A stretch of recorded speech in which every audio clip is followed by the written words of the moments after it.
Subestimar o sobe e desce dos mercados e economias, tanto por governos quanto pela população, pode ser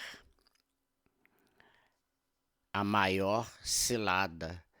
O mercado é assim: sobe de escada, mas desce de elevador. E quando desce, a subida é tímida e bem gradativa. E, em meio a isso tudo, o que vemos é um cenário de mais completa desolação.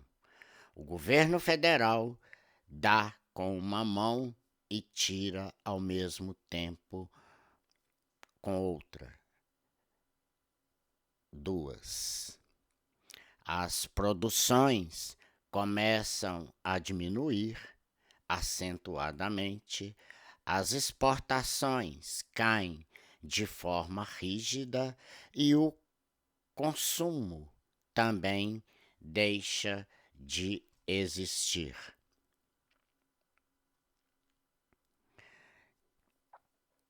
E o seu protagonismo cada vez mais fraco. Efeito claro e explícito de políticas fiscais mal calculadas, sem um explícito trem de pouso preparado para pousar. E aí o que temos?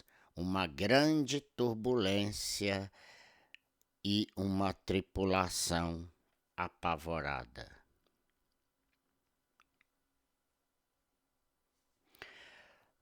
Por 2 décadas, a China foi a protagonista principal do motor da economia global, sustentando crescimentos,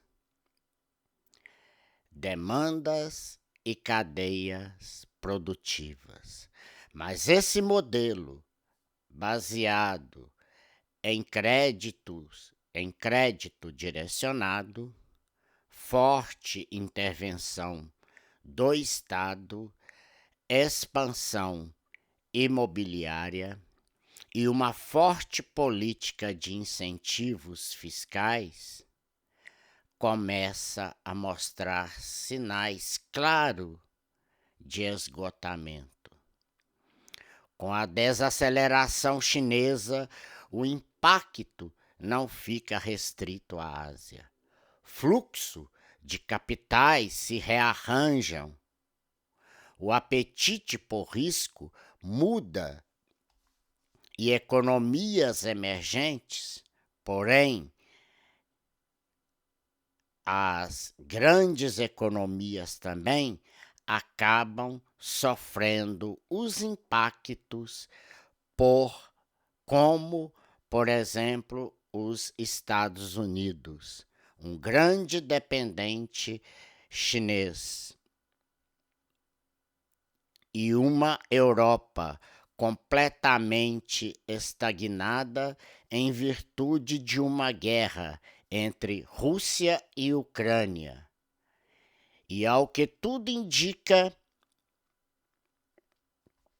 o mercado europeu, antes tão próspero, perdendo apenas para os Estados Unidos e a China, agora parece querer, independentemente de que lado vença essa guerra, apenas que ela acabe de vez, mesmo sendo a Rússia a grande vencedora. Ficam mais expostas. Na edição de hoje, o Boletim Econômico traz à tona os dilemas dos mercados mundo afora, quando os mesmos não acionam os seus trem de pouso antes mesmo de tocar o solo, mas que a grande mídia e muitos canais de investimentos não falam por ser um tema perigoso, bastante complexo e que pode afetar a rentabilidade de grandes conglomerados financeiros. Então eu convido a vocês, meus amigos, fiquem comigo até o final deste vídeo. Entenda mais a atual realidade das economias da gigante asiática, dos Estados Unidos, do Brasil, em meio dessa roda econômica e os impactos da estagnação europeia. Se você gostar do nosso conteúdo, por favor, se inscreva no canal, compartilhe esse vídeo em suas redes sociais e com o máximo de pessoas que você achar conveniente, para que todos tenham conhecimento das economias quando seus fiscais estão sendo dilacerados. E deixe os seus likes para que o YouTube entenda que o conteúdo é relevante. Hoje é quinta-feira, 15 de dezembro de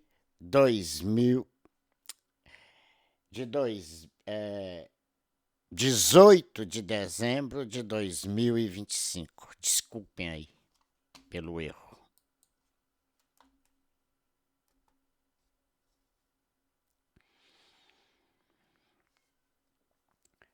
Antes de ir mais além, eu gostaria de explicar aqui a todos que essa semana tem sido uma semana de reuniões direta com a nossa nova colaboradora também do canal. E quero que isso, Patrick, sirva para você também. Estamos trabalhando e muito para que os nossos vídeos, a partir de agora, principalmente nas lives também, ganhem um caráter mais profissional, que possa competir de igual para igual com os outros canais de médio ou até mesmo de grande porte. A Júlia Luiza, essa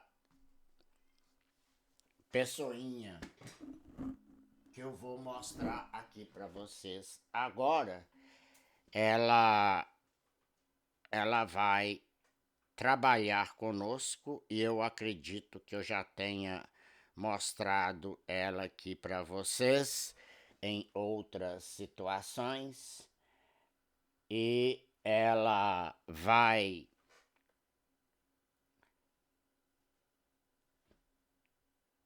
tudo isso daqui que vocês estão vendo aí são mensagens trocadas sobre as nossas reuniões que nós tivemos. Eu sei que tá péssimo aí para ler, para ver, tá vendo? E daqui para frente, agora, né, nós teremos aí então de volta ele, o nosso querido Patrick, de volta aí para vocês, tá? Então, Patrick, fique atento que já já eu estarei te chamando em breve. Também mais um recadinho aqui é sobre o meu estado de saúde. né? Eu tive que passar por procedimentos devido aos soluços, refluxos, né? Uma situação muito ruim, né? E é efeito da idade, né, gente? Quem não quer ficar velho, então tem que morrer cedo. Como eu não estou preparado ainda para morrer, então eu prefiro ficar velho, tá bom?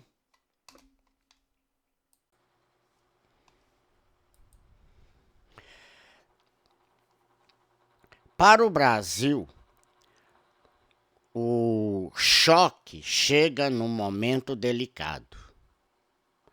Baixo crescimento, dependência relevante do cenário externo e uma eleição decisiva em 2026, com o fiscal no centro do debate, tendo em vista que por aqui o cenário interno anda bem complicado. Inflação, um câncer em metástase. Alta dos juros, efeito colateral de uma quimioterapia terrível de suportar. Carga tributária nem se fala. Parece que todos os dias cria-se um novo imposto para se arrecadar mais, gastar-se mais. No meio de tudo isso, temos um povo cansado de pagar impostos para sustentar um Estado altamente inflável, querendo imitar o modelo chinês, mas sem condições de controle cambial da moeda e o Banco Central fazendo o contrapeso, pisando no freio com uma política monetária mais austera, de juros altos. Enquanto isso, o investidor fica desanimado com uma bolsa barata, enquanto o índice Ibovespa bate recordes. A economia brasileira depende demais de exportações para a China, desde sempre. Mas quando tinha Hundantal governando a China nos anos 2008 até 2013, ele disse que, abre aspas, o modelo chinês estava ultrapassado, sem resultados expressivos e que já estava insuficiente ao crescimento do país. Fecha aspas. E o Brasil, no meio desta instabilidade toda. Quando o secretário-geral do Partido Comunista Chinês, Xi Jinping, em 2013, assume o governo e promove um crackdown econômico voltado mais para o setor imobiliário. O crackdown chinês promoveu a era das importações metálicas. No caso, o minério de ferro, matéria-prima base para o setor. E o Brasil se alavancou, mas não foi de elevador, já que o governo, que deveria ter feito o dever de casa, não o fez. Porém, pelo menos, nossa gigante Vale conseguiu se conseguiu e se consagrou ainda mais como um conglomerado empresarial em todo o planeta, com as importações chinesas. Porém, por volta de 2020, Xi Jinping resolveu dar as costas para o grandioso mercado imobiliário e viu o setor automotivo e tecnológico dar uma reviravolta no padrão da economia chinesa. E vimos uma China, uma nova China, uma escalada feita de incentivos e, por esse motivo, acelerou tanto que acabou vendo seu mercado automobilístico virar uma grande dor de cabeça. Os chineses não querem mais comprar carro, querem comida. Então, essas exportações,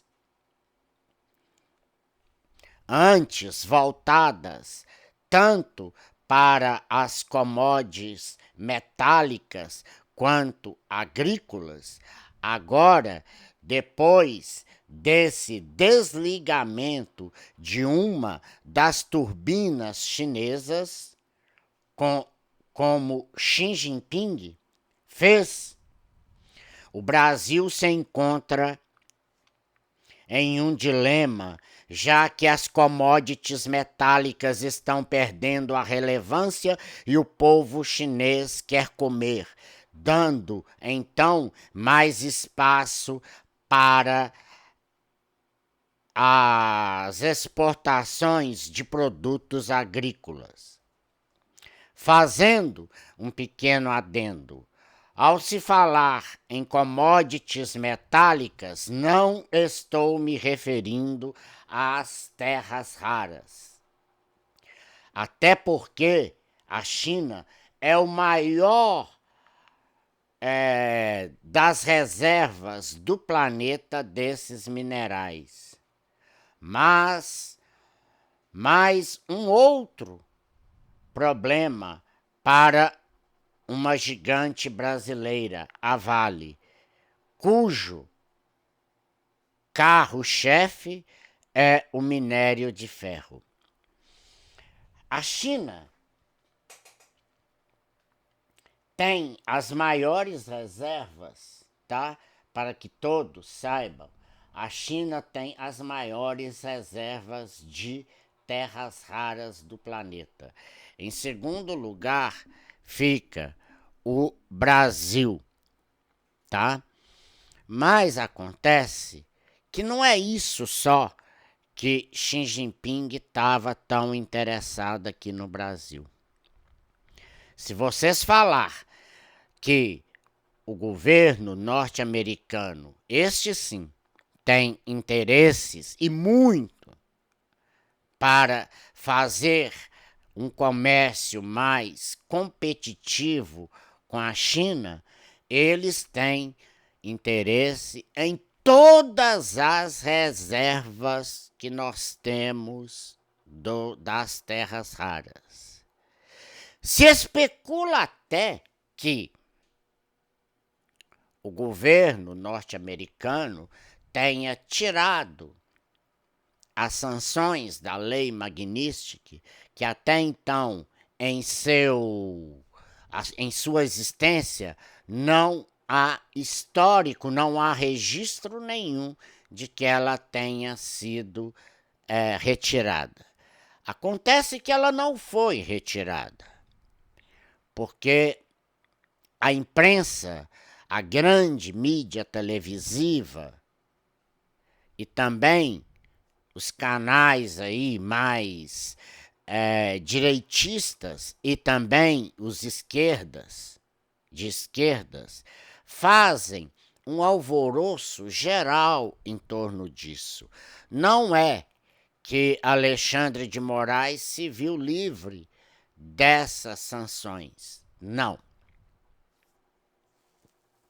Muito pelo contrário. elas podem voltar a qualquer momento para o ministro do Supremo Tribunal Federal.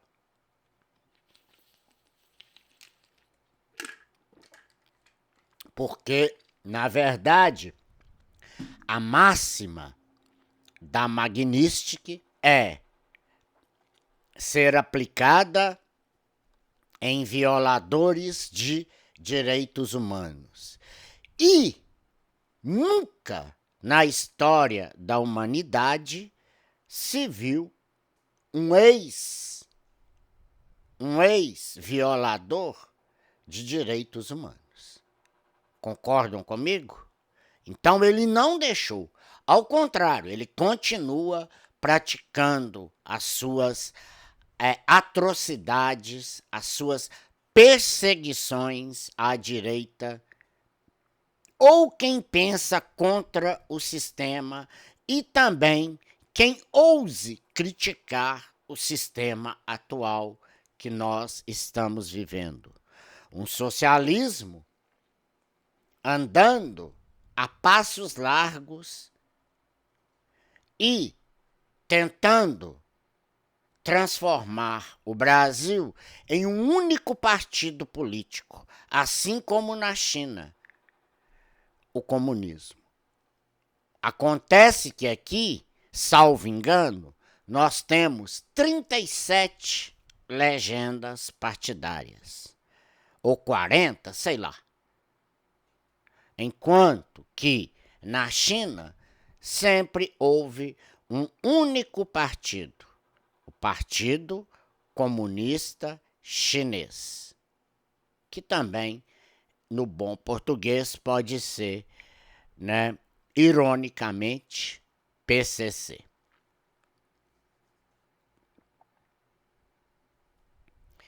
Então vamos entender agora os dilemas que estão acontecendo em toda essa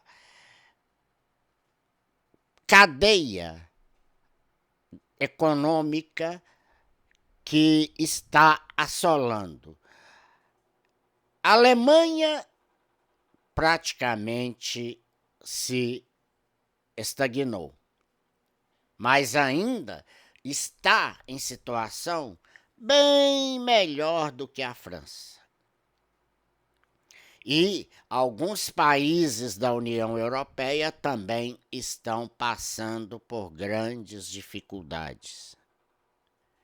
Salvo lá, né, os Países Baixos e outros lá da Europa. Mas mesmo assim, todos eles estão sofrendo as consequências da guerra entre Rússia e Ucrânia. E então vem aquela hora que eles desejam que isso acabe logo. Não importa, né? Para os europeus já não importa mais quem vença. Porque o que eles não aguentam mais é viver nesse cenário de guerra e num constante esse constante medo de que a Rússia invada de vez a Europa. De volta para o Brasil, a balança comercial se prejudica. Menos demanda por minério de ferro e maior demanda por commodities agrícolas. Por que isso ocorre? Eis a questão. Porque a exportação de commodities minerais, tanto minério de ferros, entre outros, né, aço e tudo,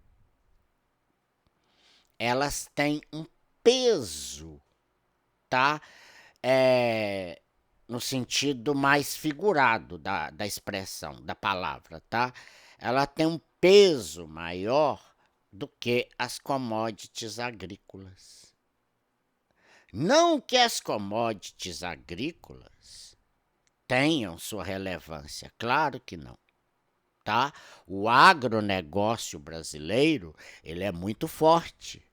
Tanto é que o Brasil praticamente pode ser chamado assim de, não o celeiro do mundo, que isso é ridículo, mas ele pode ser chamado sim, né, do grande produtor de commodities agrícolas capaz de alimentar o mundo, tá?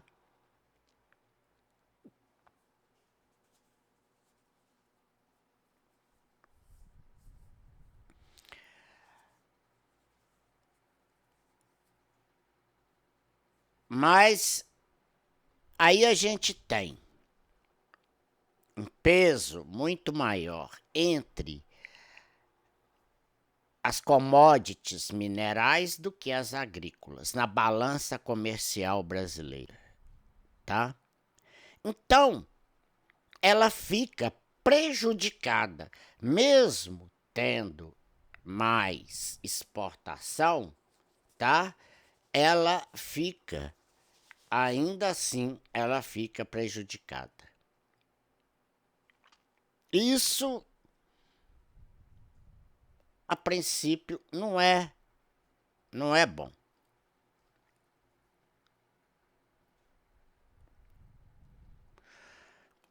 O Brasil precisa mudar o indutor de desenvolvimento mirando mais o setor privado, deixando,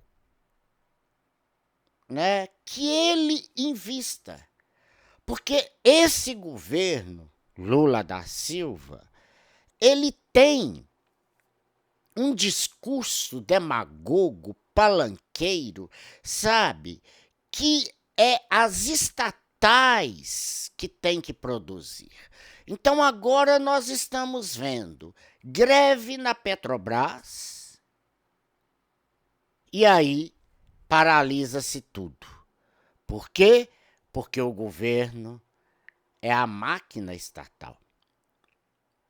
E, para piorar, a nossa gigante, juntamente com a Vale, porém que a Vale é toda, né, privatizada, enquanto que a Petrobras é estatal, o governo não resolve.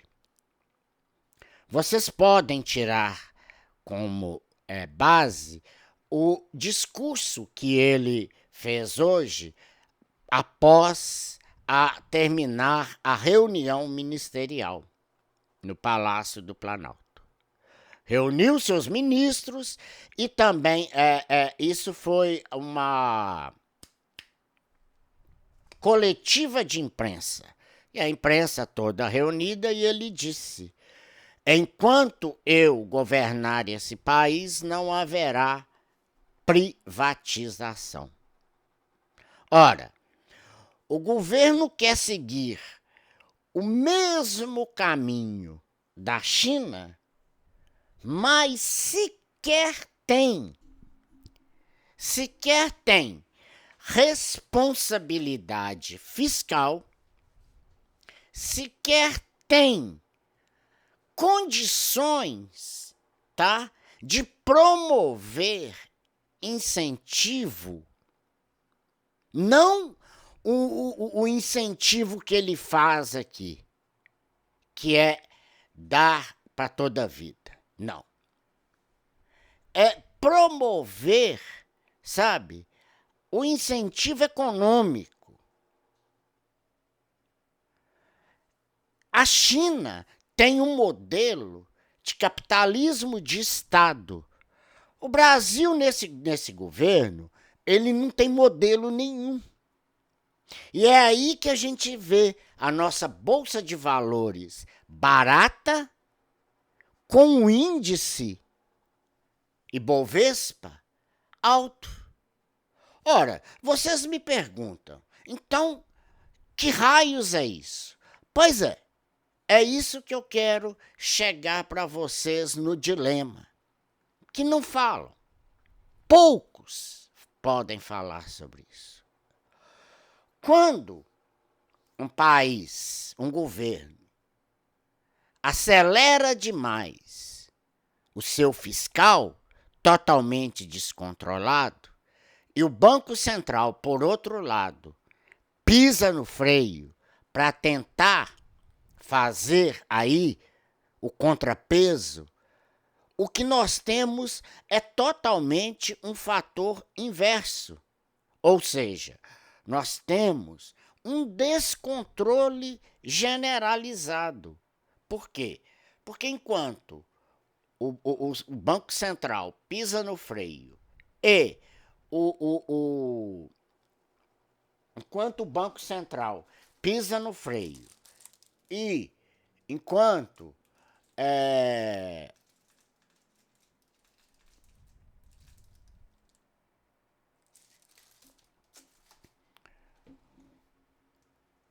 o governo pisa no acelerador, não tem como a gente falar em crescimento econômico. O governo não reza a cartilha, sabe? Como o Xi Jinping fez depois do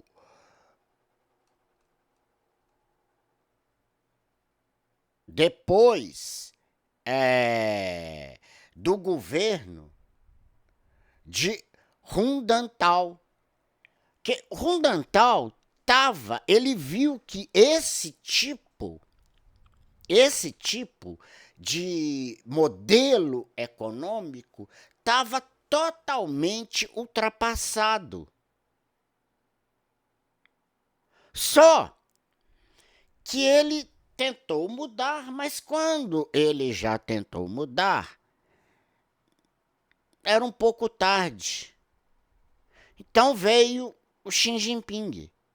Xi Jinping parece dar continuidade a esse modelo, mas com outra visão, uma visão mais estadista de quem quer avançar tanto no setor tecnológico, automotivo, mas ao mesmo tempo sem tirar os olhos também do setor imobiliário. Aliás, o grande motor da economia chinesa. Só que aqui o governo faz políticas econômicas, políticas fiscais, de incentivos fiscais intermináveis. Ela não tem um ponto de saída. Não há economia no mundo.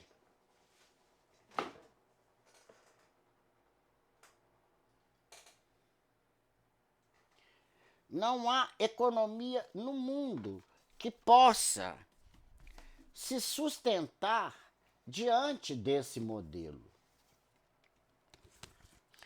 Toda economia, ela keynesiana, ela tem isso que nós chamamos aqui, ó, tá? De elasticidades de preço, tá? Da demanda.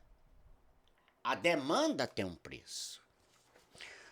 Mas o que eu estou querendo dizer com isso? Eu estou querendo dizer com isso para os senhores que de que adianta as famílias se endividarem porque o que ele faz é isso, incentivo ao crédito e, consequentemente, um endividamento em massa das famílias brasileiras, inclusive as mais pobres, tá?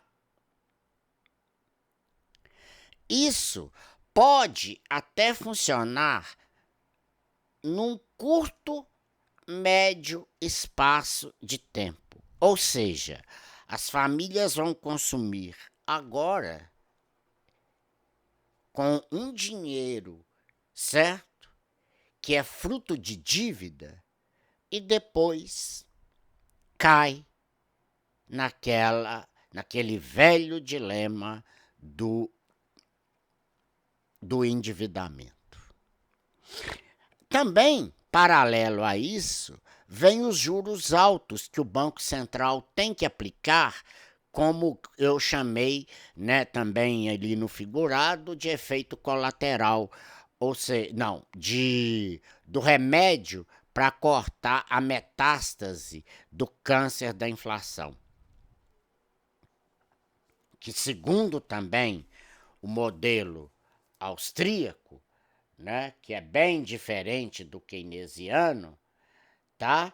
É exatamente esse, ou seja, o governo no controle de tudo. E quanto mais incentivo dá, esse modelo fica insustentável. Por quê? Porque o governo te dá com uma mão um auxílio, Bolsa Família, bolsa isso, bolsa aquilo, e depois ele toma com duas em forma de imposto. Ora, bola, então para quê?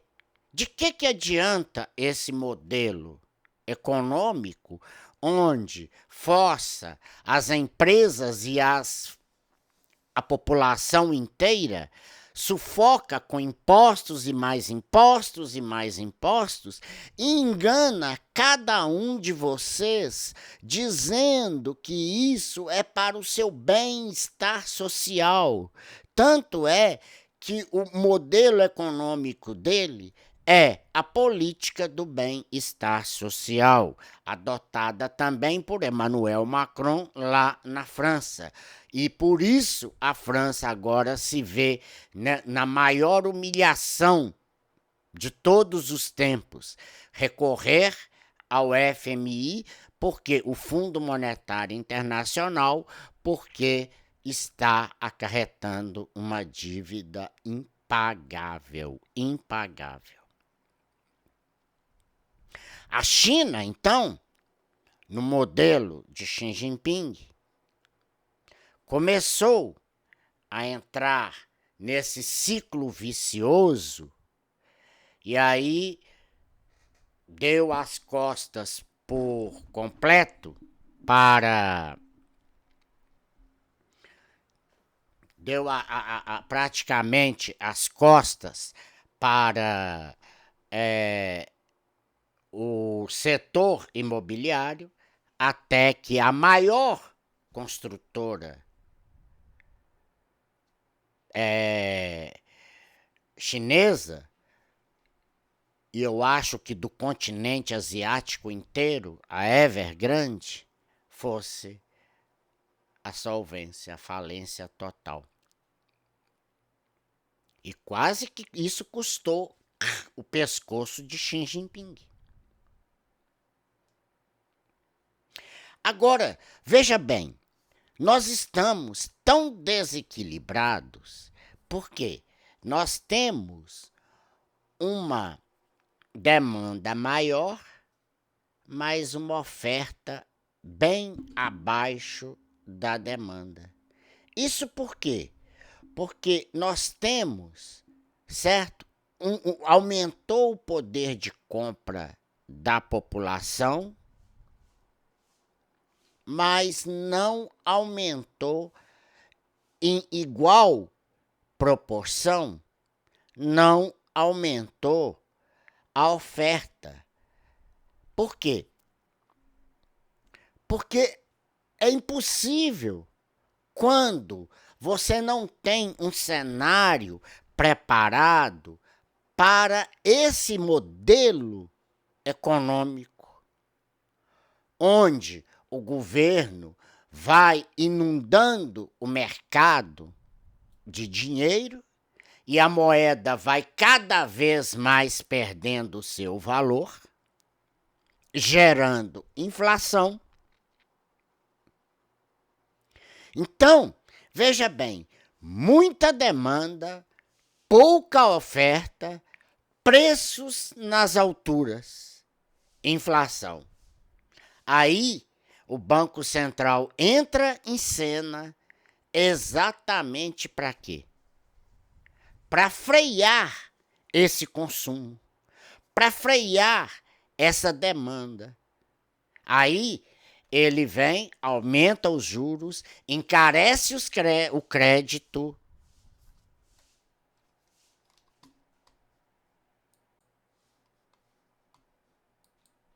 Encarece o crédito e isso os bancos não gostam. Se tem uma coisa aqui na economia que banco detesta, é juros altos. Por quê? Porque o banco vive de vender dinheiro. Essa é a cereja do bolo dos bancos. Vender dinheiro é o indutor do capital dos bancos, dos grandes conglomerados financeiros. E isso não é bom. Por quê? Ora, imagine, quanto mais altos os juros tiver, maior é a probabilidade tanto de empresas alavancadas, já endividadas, e também de famílias não dar conta de pagar seus empréstimos, entendeu? Seus cartões de créditos, e aí começa a virar aquela bola de neve. Porque quando você compra no cartão de crédito, mas paga no dia certo, no vencimento exato ali, a taxa de juros que vai incidir, e que, diga-se de passagem, não é a Selic, tá? Viu? É um juro muito maior do que ela, porque a Selic, como o próprio nome indica, é taxa básica de juros. O juro real brasileiro está em torno de 10%. 10%. Tá? Ou talvez já tenha até subido, porque o trem está subindo por hora. Aí, isso é que atrapalha o sistema financeiro brasileiro. Não obstante, agora já tivemos esse problema do Master, né? Que resolveu quase que praticamente, né? Quase que quebra o sistema financeiro, né? Crime contra o sistema financeiro. O que deu pro cara? Nada, tá aí.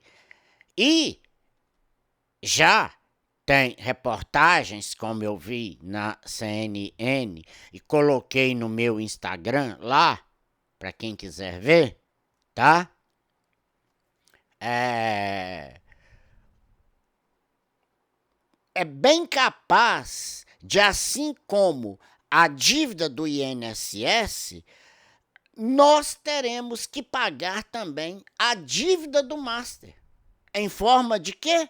De mais tributos a partir de 2026. Ora, gente, se isso não é um governo covarde, no mínimo é uma coisa assim abjeta. Abjeta. O cara sai com milhões, bilhões, porque no total 40 mais 12 bilhões, 12,2 bilhões, 52,2 bilhões de reais em calote, em títulos podres. sem lastro que foi vendido. Por isso que a gente alerta. Quando você vê um título, CDB, Certificado de Depósito Bancário, oferecido por um banco, mas numa plataforma de um Itaú da vida, por exemplo, embora eu tenha certeza que o Itaú não vai fazer isso, mas, né? Não se entusiasme, tá? Porque o Itaú, ele também, ele vende COI. E o COI é o pior título, o certificado de operações estruturadas, que eu já falei com vocês tantas vezes aqui, né?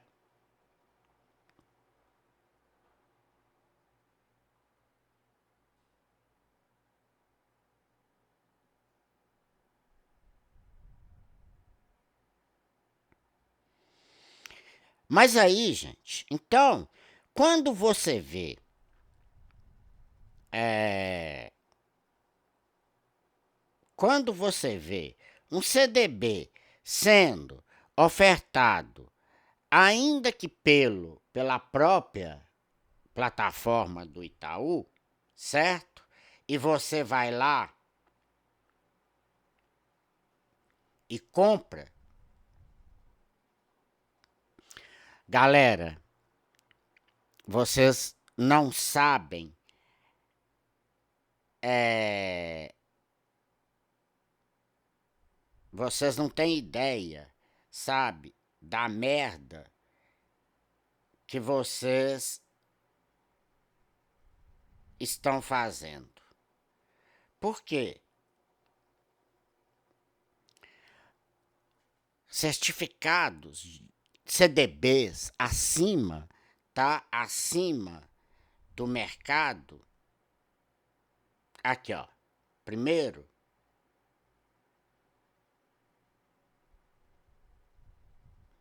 eu vou tentar ir contra a luz aqui. Aí, ó. Olha você ver. Só no Itaú.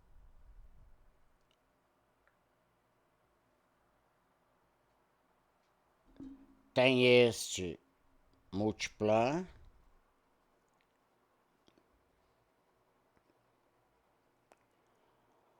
Tem esse outro daqui. Aí, fatura baixinha, ó. Tá? 1.000 e pouquinho.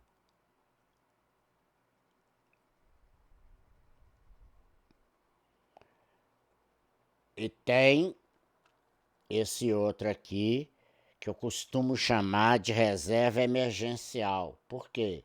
Por causa do valor dele, tá? E ainda tenho um valor adicional aqui de mais 5.000, viu? E olha quanto que eu estou usando. Olha aqui. Tá vendo? Dá para vocês verem aqui, não dá? Pois é. Agora, então, isso tem que ser pago, tá? Isso tem que ser pago. Se você não paga isso, você vai cair, tá? Naquilo que a gente chama de merda.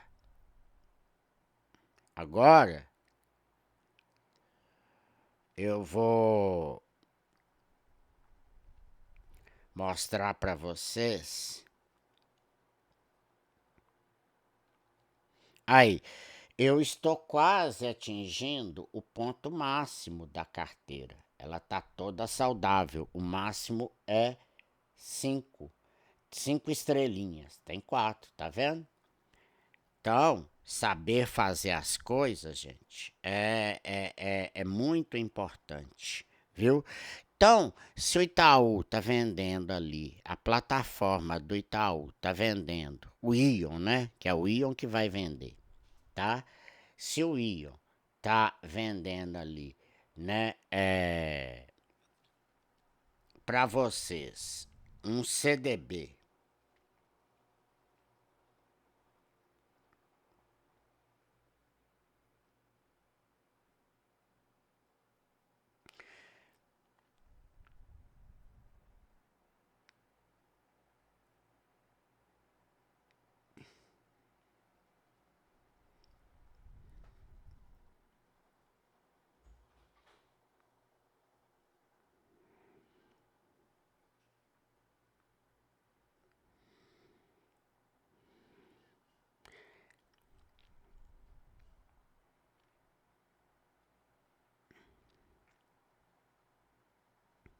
Se ele vai vender um CDB de um banco qualquer,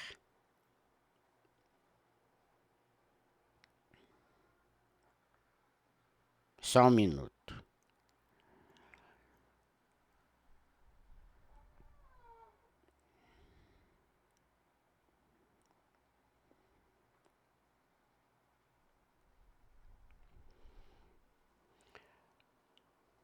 Vou tentar ir passando aqui. Deixa eu achar a primeira aqui, senão nós vamos perder tempo demais da conta. Hoje tá cheio, é de FIIs, tá? Porque e de ETFs, gente. Não adianta, viu? Os ETFs hoje tomou conta mesmo. Não adianta, não.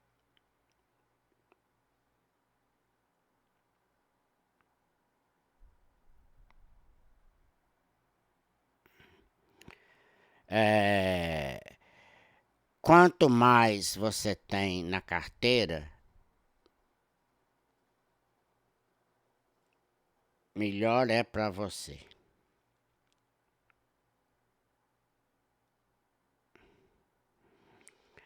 Por que que a hora que a gente... Debêntures incentivadas. É hora de comprar? Nem por nada desse mundo, tá? Nem por nada desse mundo. Risco alto até, olha. Aí. Itaú debêntures incentivadas, tá vendo? É aquela coisa que incentiva para comprar dívida, sabe? Isso é o problema da renda fixa. Esse é o grande problema.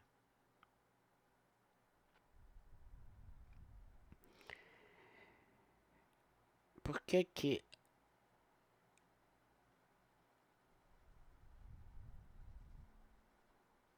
Olha, invista, tá? Para se proteger agora, coloque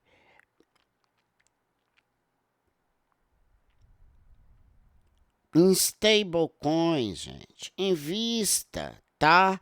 No dólar. No dólar. Digital. Porque ele é todo regulamentado, a volatilidade é bem menor.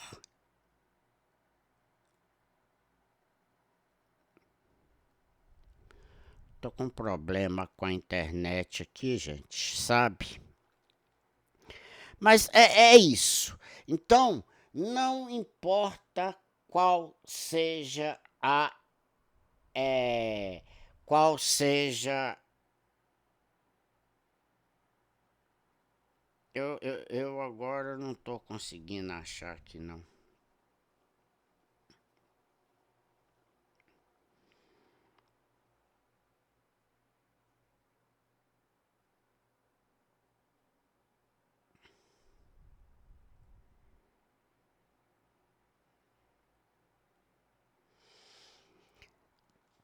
Vou mostrar só para vocês aqui.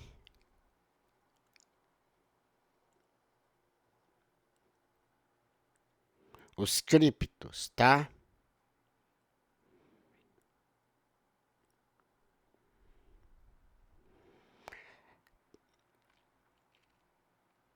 Para que vocês possam ter uma ideia. Olha a cotação atual. Olha, USD de si tem que valer igualzinho ao mesmo tanto que um dólar real, um dólar físico. Aí, ó. Então quer dizer que hoje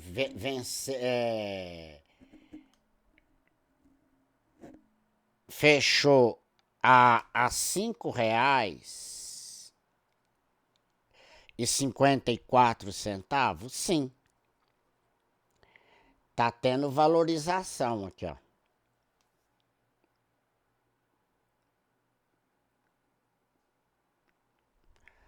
Vê se dá para vocês enxergarem aí. Tá vendo? 18 de dezembro. Aí, ó. E o SDC. 5,54. Você pode comprar ou você pode vender na mesma hora. Se eu quiser comprar, aí, ó. Tá vendo? É isso. Eu invisto nesse tipo de stablecoins. E, claro, né, nos ETFs também irlandeses. Mas quando aparecer aqui para vocês, eu não estou falando que os bitcoins são ruins, sabe? Não é isso não. E outra, a Combinance, né? A Combinance, tudo isso aqui é administrado por ela. Então, você tem, né, a garantia de estar salvaguardado por uma das maiores, né, as maiores das maiores, né, corretoras do planeta. É essa que é a grande vantagem, viu?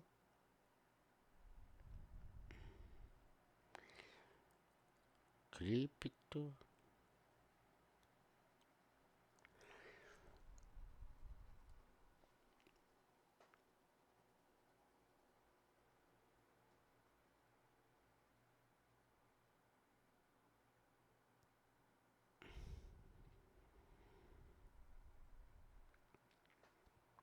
Isso aqui que eu quero que você olhe. CDB, tá? DI Itaú, novembro de 2030. Agora, olha aqui, rentabilidade. Olha aí em rentabilidade. 100% do CDI. Alocação mínima, R$1. Tá vendo aí, ó? 100% do CDI. Então, para vocês verem o preço do mercado, tá? Para vocês terem uma ideia, 100, 110 tá de bom tamanho. Não inventa de passar disso, não, viu? Caçar chifre na cabeça de cavalo, não, porque você... E aqui vai mais um tanto, não tem nenhum dos CDBs ofertados pelo Itaú, olha que tanto, tá? Que vai ultrapassar. Eu não tenho tempo para ficar falando aqui muito tempo, não. Que vai ultrapassar isso. Os COI estão aqui, mas até achar agora vai ser perda de tempo. Bom, então, banco não gosta de juro alto. Banco gosta de juros baixos para que ele possa emprestar e se sentir seguro emprestando. Por quê? Porque aí ele não precisa de se preocupar com o chamado calote, né? Que é a palavrinha mágica aqui do Brasil hoje, né? Com os caloteiros de plantão. Mas aí, voltando ao indutor de desenvolvimento, sabe? O Brasil tinha que mirar no setor privado. deixando que ele invista, que eu crie a minha empresa e eu mesmo invista nela, tá? Mas que eu não seja sufocado também, enforcado pelo a carga tributária. E isso é socialismo puro, puro. O governo querer, sabe, destruir. Mais uma vez eu vou falar para vocês aqui. Ontem à noite eu estive numa drogaria aqui, tá? Uma das maiores redes de drogaria aqui de Minas Gerais, chamada Araújo. E tava uma fila assim. Foi logo depois que eu havia terminado a minha reunião com a Júlia. Então, nós terminamos por volta das 21h20. Acho que dá para aí, ó, 21h21, né? Pois bem, dito isso, olha só, eu fui lá, porque eu tava passando bem mal, né? Comprar os remédios pro estômago, tava assim. Fui na Raia Drogazil, também tava assim. Estranho. E outras, a rede americana também tava assim. Estranho. Tanto consumo de remédio. Será que o povo tá tudo doente? Tá, né? Porque com um governo fazendo o que anda fazendo com a economia, só pode ser. Aí, o que aconteceu? Aconteceu que quando eu fui pagar, chegou minha vez de pagar, eu perguntei para o caixa lá, por que só tem um caixa para atender essa porrada de gente toda que tá aqui? Porque não tem mão de obra. As placas aí, ó, contrata-se pessoas por caixa, tá? Agora eles não estão pedindo nem mais experiência, não tem nada disso, não. Eles estão contratando jovem, mais adulto, entendeu? Até idoso para trabalhar. E qual é o motivo de tudo isso? Incentivos fiscais. O governo apresenta para a gente, tá, um PIB, viu, maquiado por causa e um desemprego ainda mais maquiado pelo senhor IBGE, tá? Porque quem tá nesses programas não entra na lista. Quem é recebedor de qualquer incentivo do governo não entra nessa lista, tá? Fiquem atentos a isso. Só que o atual governo não reza a cartilha, ao contrário, para ele a máquina estatal é o indutor do crescimento.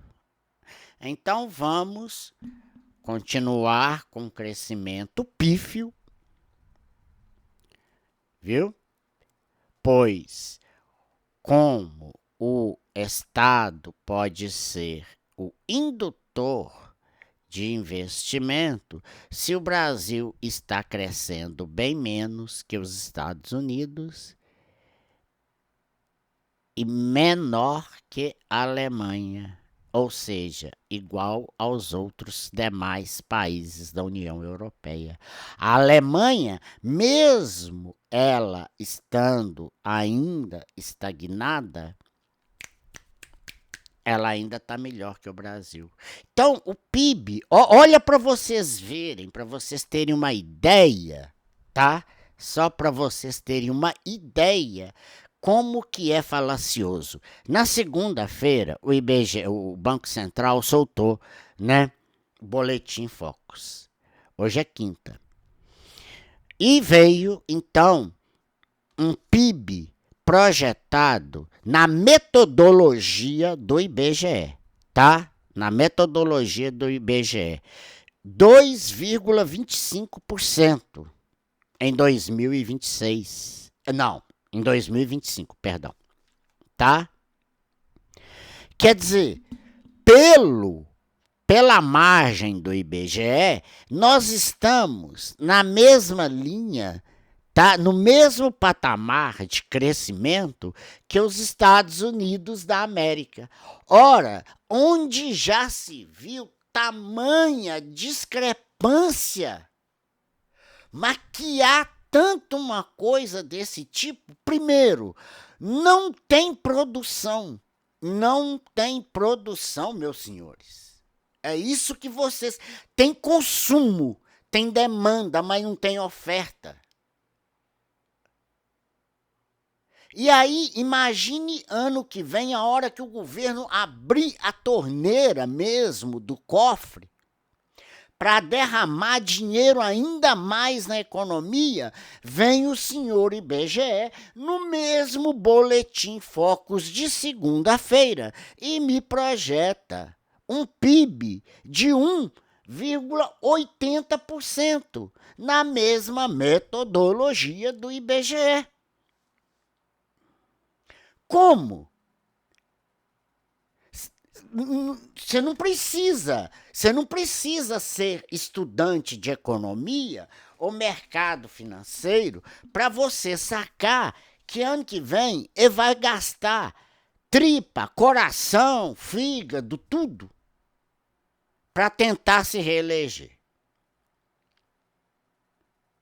E o povo vai se ferrar. Por quê?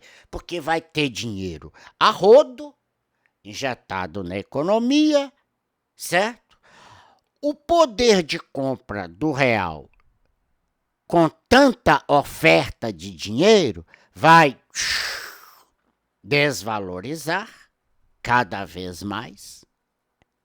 Os preços vão atingir patamares nunca antes vistos. Nós estamos caminhando para um governo Dilma III. Aliás, nós já estamos, né? Num governo Dilma III. É o que esse Lula está fazendo aí. Capitaneado aí também pelo Supremo Tribunal, mais especificamente por Alexandre de Moraes, né? O Toffoli, o Dias Toffoli, Flávio Dino e Companhia Limitada. Mas tem um Congresso também, tá? Tem um Congresso também que vota para aumentar mais impostos, mais salários para eles, e eles estão cagando e andando para todo mundo aqui. Então, esse é o dilema. Aí vocês me perguntam, por que o Ibovespa sobe, mas a Bolsa tá barata? Por quê? Porque a gringaiada chega e compra por causa dos nossos juros, como se eles estivessem fazendo quase que um carry trade, entendeu? Eles usam o dinheiro deles, que é forte, compra,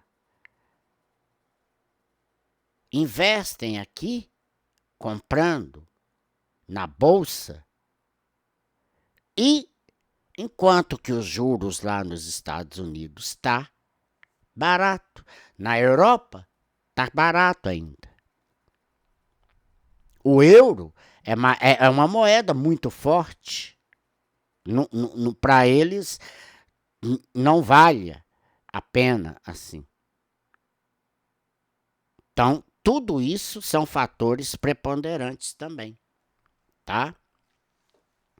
Aí, o que adianta o Ibovespa bater recordes e recordes? Mas as empresas estão todas ali, ó, encolhidinhas, achatadinhas. Por quê? Porque os juros estão em um patamar de 15%. Não pode investir, não pode fazer nada, né? E as ações cada vez mais baratas.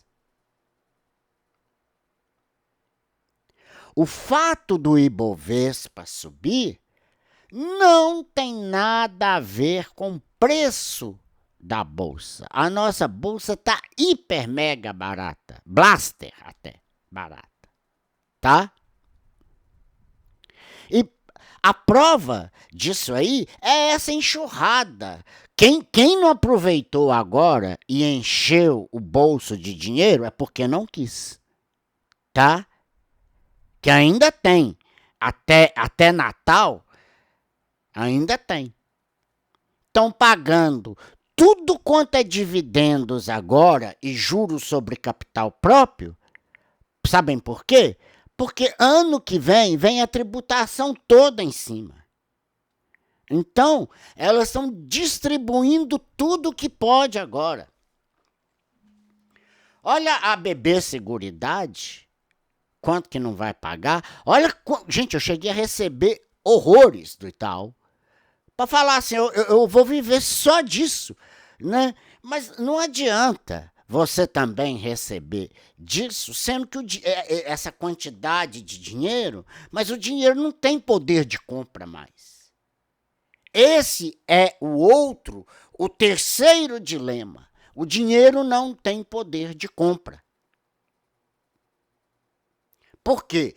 Porque está havendo uma demanda muito grande para uma oferta lá embaixo. O Brasil não está preparado, o nosso motor econômico não está preparado ainda para produzir, tá, o suficiente para alimentar essa demanda. Não está preparado, não tem esse preparo. E isso aconteceu também, olha só, enquanto a China, mesmo com crescimento desacelerando, tem uma formação bruta de capital suficiente. Ela tem essa formação, mas lá vocês têm que ver que é um único partido político com todo até o câmbio é controlado pelo governo. Não é igual aqui nos Estados Unidos, na Europa, não. Mas também iniciativa privada lá, aliás, ela tem muito mais fôlego que aqui no Brasil. Mas por que a BYD, então, está enterrando carros nos seus pátios lá, debaixo da ponte, enterrando mesmo, literalmente, para o povo não ver, que o povo não quer saber de comprar carro, e desovando nos países aí emergentes, aquela porrada de carro, e dando problema, né? Baterias, a BYD aqui no Brasil, na fábrica de Camaçari, lá na Bahia, fez o quê? O maior recall do Brasil até hoje. Baterias que podem incendiar, que podem pegar fogo a qualquer momento. Então, até lá, que não, é só apertar parafuso. Primeiro, está em greve, condições totalmente insalubres, tá? E o que é que o governo da Bahia faz? E é do PT. É do PT. Eu sou a favor de greve, não é assim que eles são? Todo esquerdista é, né? A greve, tem que fazer greve, papapá. Pois é. Ele mesmo estão lá. É bala de borracha, é gás lacrimogênio, é isso, é aquilo, tudo mais lá. Tem gente que tem que andar 7 quilômetros a pé lá dentro da montadora. Não é montadora. Não é igual a Fiat aqui em Belo Horizonte, não é igual a Volkswagen lá no ABC Paulista, não. Não é igual a Chevrolet, não. Não é igual a Toyota, não é igual a Honda, não. É simplesmente uma fábrica. Lá é como se fosse aqueles coisinhas de Lego. Chega, encaixa, apertou os parafusos, sai, vai embora. Olha a quantidade de empregados que tem lá na montadora, entre aspas, de Camaçari, tá? E olha a Fiat aqui em Belo Horizonte. Quantos empregos quantos milhares de empregos que a Fiat gera aqui? Lá, se tiver 2.000, 3.000 funcionários, é muito. Por quê? Porque não precisa. Os navios, os carros já vêm prontinho da China para cá. Não só para aqui, como também para o sul asiático também. Perdão, africano, né? A Ásia não quer saber de carro chinês, mas não. Então, essa é a crise desses elétricos. Ninguém está comprando, não querem saber. Não. E eu já cantei essa bola há muito tempo para vocês. Essa transição energética não ia acontecer da noite para o dia. Isso não ia ser feito assim como eles queriam, tá? Então, a formação de capital bruto suficiente, apesar disso ser assim bastante relativo de uma economia para outra, ou de setores também, a gente pode destacar o seguinte: quando uma economia fica muito velhinha, ela vem morar aqui no Brasil. Sabe quem falou isso? Milor Fernandes. Essa frase, abre aspas. Quando uma economia fica muito velhinha, ela vem morar no Brasil. Fecha aspas, Milor Fernandes. É um crítico, né, de todo tipo. É a formação bruta de capital suficiente, nível necessário de investimentos, tá? Tudo quanto é economia velha vem morar aqui. O que sobrou, o resto, é isso. Como se o Brasil já não importasse bandido o suficiente, agora importa também economia velha também. Modelos econômicos, é isso que o Milor está falando, tá? Que não presta mais. Então, esse modelo que nem o Xi Jinping mais quer lá na China, então o Brasil vai e importa. Então, olha só, a quantidade de investimentos em máquinas, equipamentos, infraestrutura, softwares e estoque. Isso é necessário, tá? Para atingir metas econômicas específicas com crescimento do PIB, geração de emprego ou manutenção da competitividade, porque nesse outro modelo não há competitividade, não tem como competir. Você vai no A, no B e no C, é tudo um preço só. Sustentabilidade de crescimento.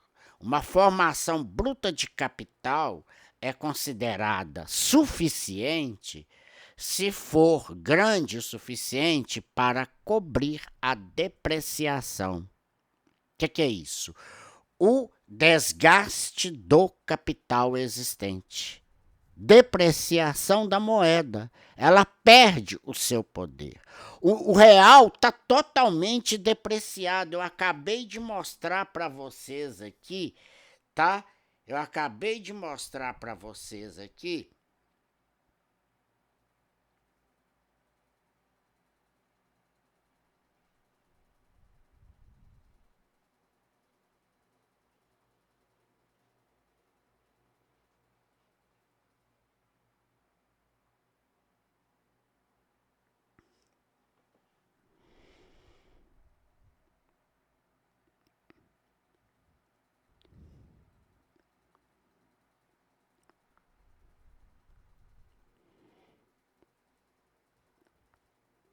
Aí,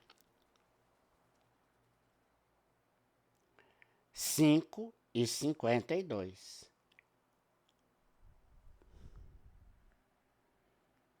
Quer dizer,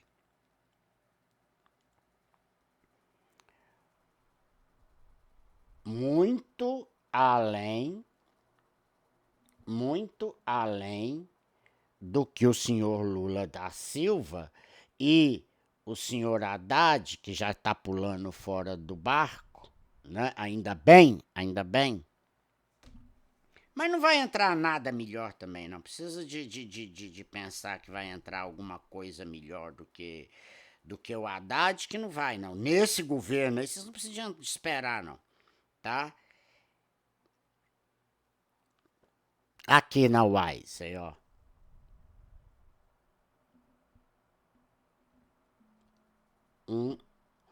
Eu preciso de R$ 5,52 para comprar $1 americano. Aí.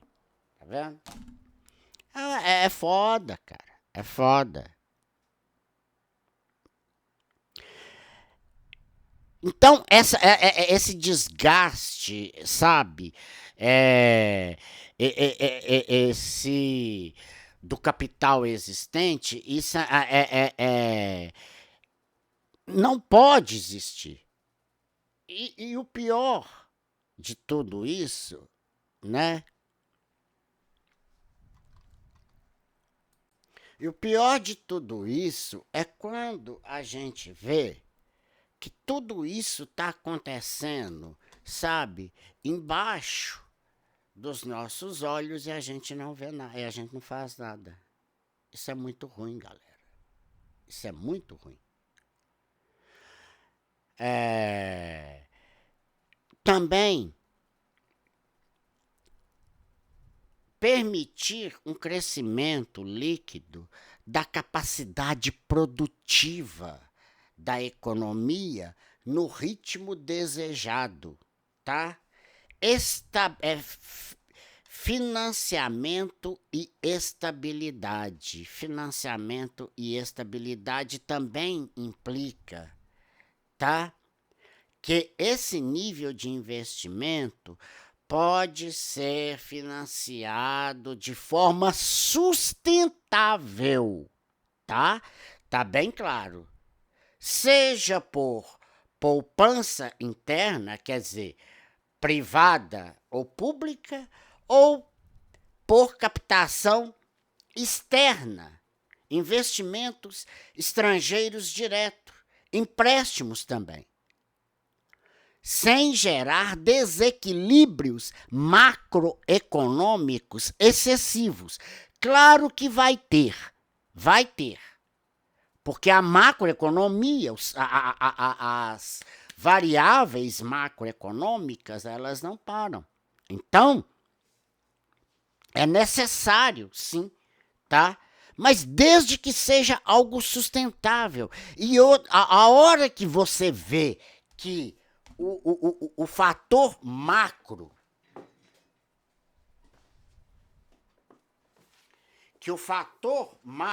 passa a superar tudo, aí o que acontece?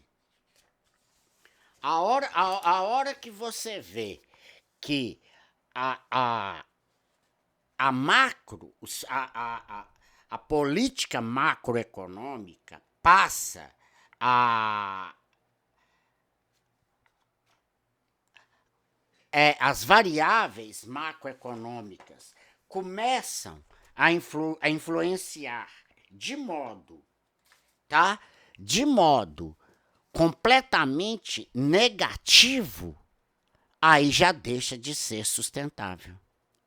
Então, olha só, sem gerar desequilíbrios macroeconômicos excessivos, como inflação alta ou endividamento insustentável. É isso que está acontecendo no Brasil. 8,6 trilhões de reais a nossa dívida PIB. Então, o que adianta até maquiar esse PIB nosso aí? Me explica. Pra quê? Pra que maquiar PIB? Não adianta nada. Porque se eu não tenho, sabe, um endividamento sustentável, se eu não tenho, sabe, um controle do financiamento, se eu não tenho um controle da moeda, do câmbio mais. Além do mais, a questão da depreciação da moeda. Se a nossa moeda vai depreciar, quer dizer, a cada R$ 1 tá cada vez, né? O dólar vai subir igual 2026. Preparem os seus remos ou os seus motores de polpa para vocês começarem a pegar um mar com altas turbulências. Altas turbulências. Comprar ativos aqui no Brasil agora, nem pensar, nem pensar. Deixa os bancos oferecer carteira recomendada, qualquer coisa, mas não compre. Compra dólar para você se proteger para o ano que vem. Para você salvaguardar o seu patrimônio. Ou então já vem direto na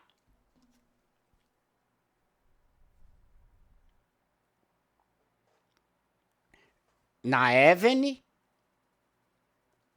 aqui, ou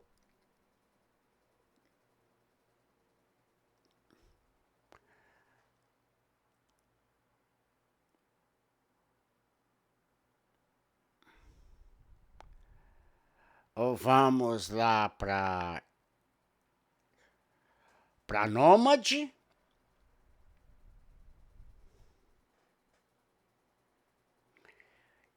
Para a própria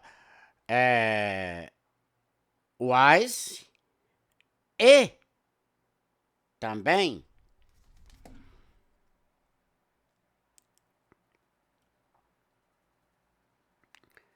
cadê a outra que eu invisto aqui, gente? Meu Deus do céu.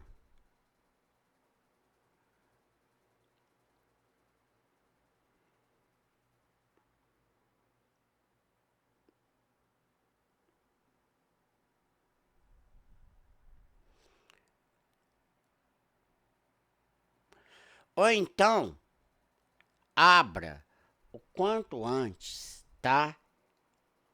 Uma conta aqui na EQI. Uma conta global, tá? Porque, olha aqui, o que chega para mim, tá? De recomendação, não é da Nômade e nem da Evene, não. Tá? Eu falei Wise aqui? Isso aqui é a Evene, viu?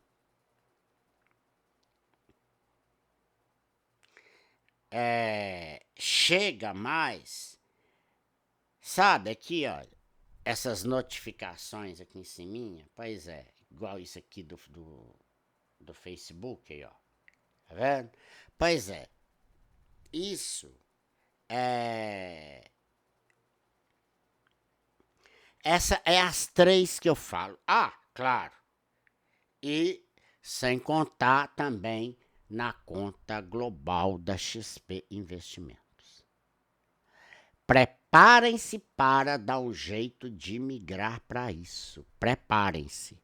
Ninguém vai falar isso para vocês aí, não. Tá? Ninguém vai falar isso, não. Ainda mais um programa gravado aí com 1 hora e 31 minutos. Bom, eu já falei do dólar e agora só ver aqui por que é que o Ibovespa fechou, então, tá?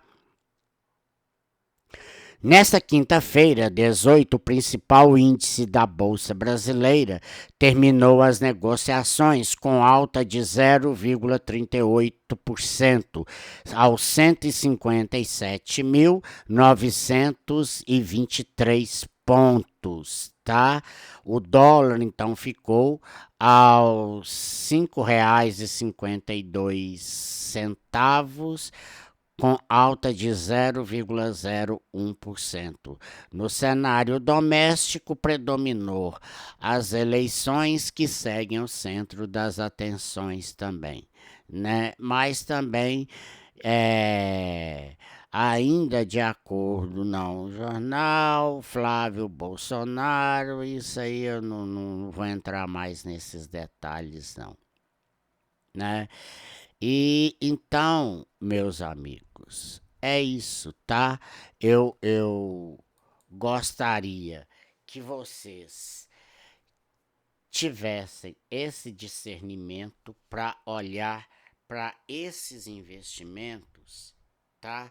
Que, se for o caso, olhar fora do Brasil, viu? Fora daqui. Porque ano que vem, tá?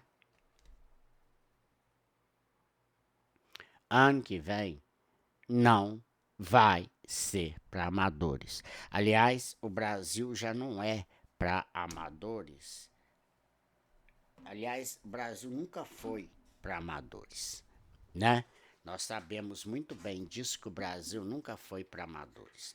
Bom, antes de encerrar, eu queria falar com vocês rapidão. Eu já mostrei, mas agora aqui em tela grande, olha, tá? Do O Idiota, de Dostoiévski, né? E Frido Dostoiévski. Aí, esse livro aqui tem, olha que legal, olha que luxo. As torres aqui lá do Kremlin. Isso aqui é claro que não é para você achar que vai sair lendo num único dia, não, porque você não vai fazer isso, tá? Não tem como. Ele é complexo demais da conta para você achar que vai sair lendo num único dia. Então, ele é simplesmente maravilhoso. E agora que eu tô aqui, ó, no capítulo 4 ainda, tá? Só que eu vou esperar o Patrick e a Júlia. Aí, ó, tá embaladinho. A gente vai... que eu ganhei de presente, por isso que eu vou dar também de presente, tá? Para aqueles... posso até trazer mais, serão mais, né? Para os 2 primeiros que começarem a se inscrever no canal e mandar para mim lá no e-mail, tá? Que vai estar fixado no comentário aqui desse vídeo, tá? Na descrição desse vídeo para vocês, tá bom? Então, olha aqui. Esse aqui já é o meu. Esse aqui, né? Agora, aí, ó. Tá todo encapado. Ele é todo dourado. Olha para vocês aí. Olha. Folheado a ouro. Brincadeira, né, gente? Viu? Isso é a maior obra-prima da literatura, viu? E um dos romances mais conhecidos e aclamados de Dostoiévski. O Idiota é uma obra densa e complexa que traz um estudo profundo da alma humana, bem como de suas complexidades e contradições. A trama nos transporta para a Rússia do século XIX, por meio do protagonista Nikim, homem bondoso e compassivo, porém visto por todos como um idiota incapaz de entender as regras e as convicções que regem a vida em sociedade. Ao longo da narrativa, Mishkin se vê envolvido em uma rede de intrigas, invejas e traições que culminam em uma tragédia inesperada, profunda e provocadora. Esta obra de Dostoiévski desafia o leitor a refletir sobre algumas das questões essenciais na nossa existência. Tá aqui, ó. Tá? É isso aí que eu li para vocês, ó. Tá? Então, a gente tá precisando de inscritos no canal, né? Porque a gente vai transformar ele num puta de um canal mesmo, viu? Com abertura, com tudo, né? Que precisa para um canal aí, para um canal profissional, tá bom? Então, se inscrevam aí, você que ficou comigo até agora aqui, se inscrevam no canal, deixe seu like, tá? Deixe seu like, cuidado, viu? Preste atenção em tudo que eu falei para vocês aqui. Se inscrevam no canal, compartilhem o máximo de pessoas que vocês acharem necessário, tá bom? Uma boa noite a todos e até amanhã, se for possível, se eu tiver bem de saúde, tá?